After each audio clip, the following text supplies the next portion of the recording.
तो आज के अध्याय में हम पढ़ते हैं नरक लोक वर्णन। चित्रगुप्त कहते हैं, हे पापियों, तुम सदा पाप करते रहे हो, अब उसका फल भी भोगो। पापात्मा राजाओं से चित्रगुप्त कहते हैं, हे अभिमानी, तुमको थोड़े समय का राज्य सुख मिला था, उसे अपना सर्वस्व मान बैठे।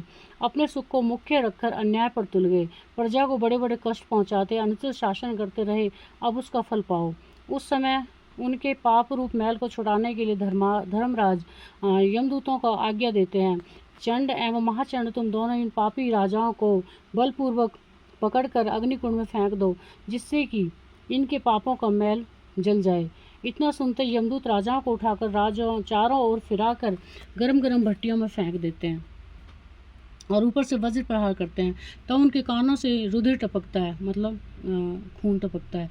बेहोश हो जाते हैं। इसके बाद जब पवन लगती है तब जर्जर शरीर होते हुए भी जीवित हो जाते हैं। फिर उन्हें नरकों में पटका जाता है।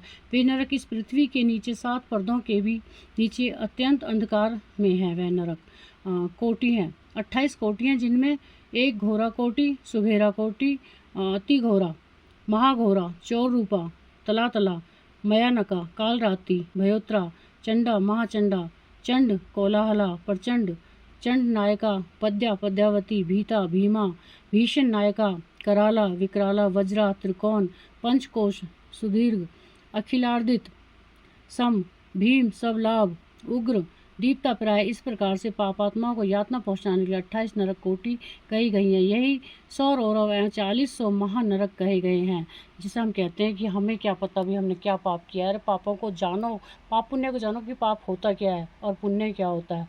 तो उसके लिए हमें ये सब पढ़ना पड़ेगा, हमें थोड़ी सी कथाएं सुननी पड़ेंगी, हमें थोड़ा भगवान का सहारा लेना पड़ेगा।